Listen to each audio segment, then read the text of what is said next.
Hello! Welcome to the tree of my life.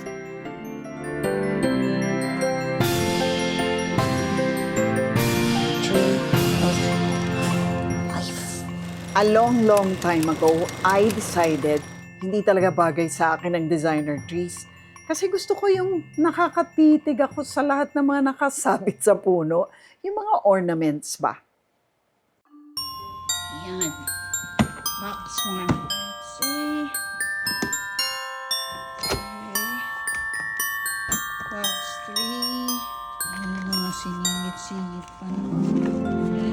So naisip ko, why not make a tree that will remind me of everything wonderful or difficult but I overcame that happened to me in the past year, or as in my case now, the past 35 years.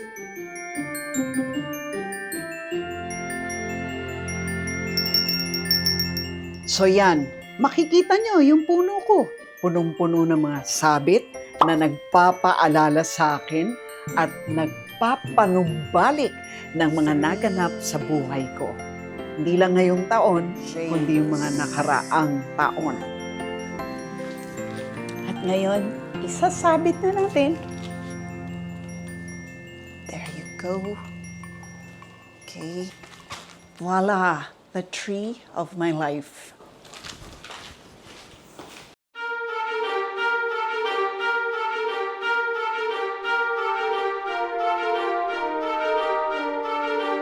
Ilan sa mga lugar na napuntahan ko na may souvenir akong pangsabit ay, syempre, UK, United Kingdom. Eto, Westminster Abbey. At syempre, yung mga phone booth dun, yan ho, wala na yan, The Crown. Pwede ba naman mawala ang Paris? Gay Paris, Amsterdam, Espanya, donde está España, and memories of Rome, the Colosseum, Gladiator. Nakarating na rin tayo sa Dubai.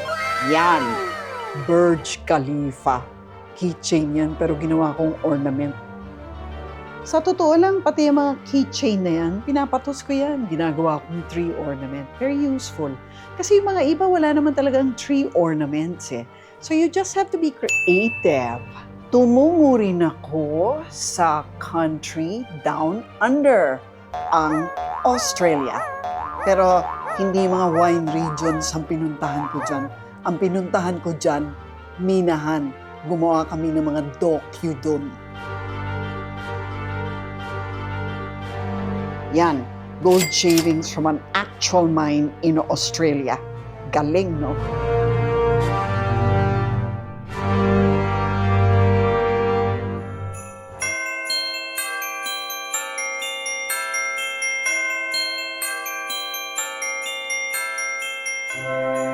Dito naman sa Asia, may memories ako ng Thailand. Siyempre, mga elepante, no? Jakarta, Indonesia, Malaysia. Oh, ang galing oh, yung Petronas Towers, na-capture nila, na gumagalaw-galaw pa.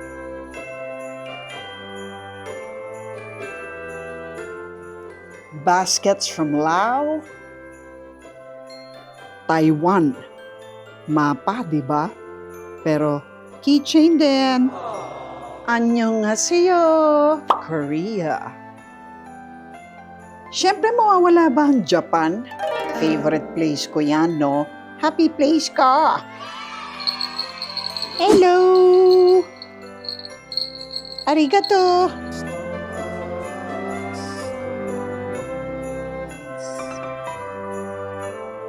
And of course, the United States of America, mawawala ba naman yun?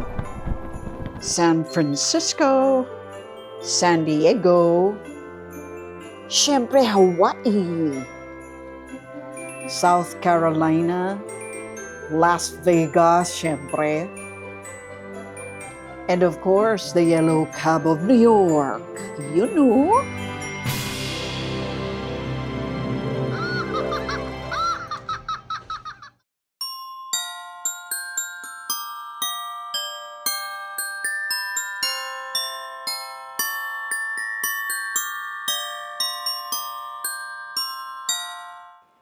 Nakapanood din ako ng Broadway play ng Aladdin. Disney and Universal Studios. And in Canada, the Bouchard Garden in Vancouver.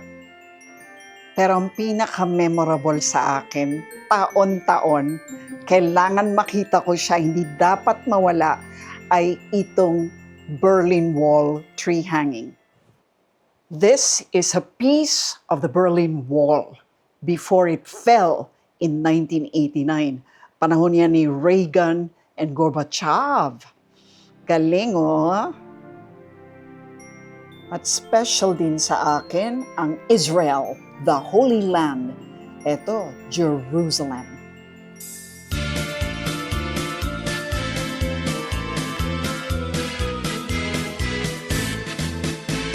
Pero hindi lang naman mga global ang coverages. Karamihan nga mga local. So ang dami ko ring mga souvenirs na galing sa mga domestic spots. Example, Bohol, yung mga pawikan. At syempre, Coron. Mawawala ba naman ang mga manlililok ng Baguio City? May boxing glove din ako ni Pacquiao ba? At syempre, ang mga Independence Day, lalo na ito, centennial ng Pilipinas. Yung mga ibang tree hanging ko, nasa puno ko rin. Bagamat walang kinalaman sa pagka-giorno ko, wala lang, nakukyutan lang ako. Katulad nito, tumutugtog yan. Yan o.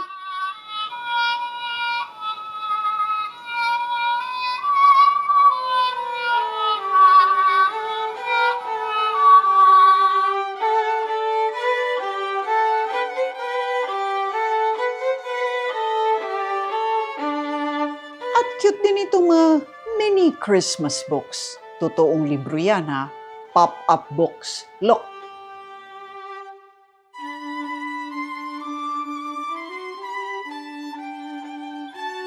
Alam niyo yung Bible na yan. Tunay yan ha. Hindi yan fake. Eto, papakita ko sa inyo. Ayan o. Tiny little Bible. Totoo yan. May pictures pa.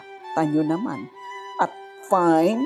Very, very fine print. Kailangan nyo ng magnifying lens para mabasa nyo yan. Pero kompleto yan. Huwag ka. Galing, no? From the Holy Land. At meron akong favorite dito. All-time favorite ko. Sobrang relate ako. Ito siya. The Sleeping Angel. Cute. Nakaka-relate ako dyan. Sleeping on the job. At nagbabasa pa ng libro. Naantok tuloy. And another one of my favorites, this Nest of Eggs. Hindi nyo mabibili yan dahil gawa ko yan from Pugo eggs na genuine. Pero I wrap them in washi paper from Japan. At yung pugad na yan, origami yan gawa ng anak ko.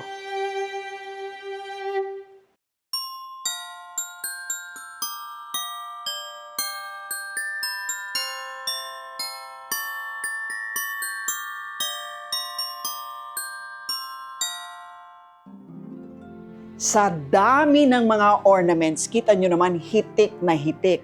Inaabot ako ng mga 1 linggo para makumpleto yung buong puno. Kasi mga siguro daan-daan na rin ang mga ornaments ko. Pero pag natapos na, ay, ang sarap ng feeling.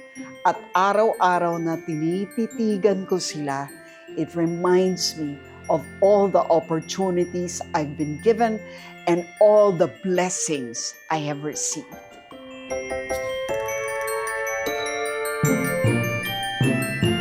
Alam ko naman na atrasado na itong vlog ko tungkol sa Christmas tree ko. Kasi malamang nakaset up na mga puno ninyo, di ba? Pero okay lang kung na-inspire kayo at sana nga na-inspire kayo. Well, you can always start next year. Starting in the new year, January pa lang, mangolekta na kayo ng mga memories ninyo for the tree of your life next Christmas. Merry Christmas!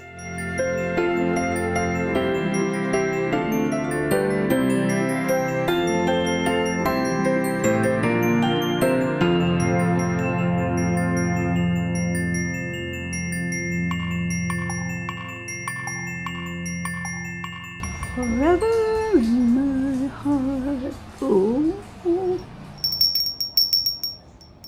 Oh, cute, diba?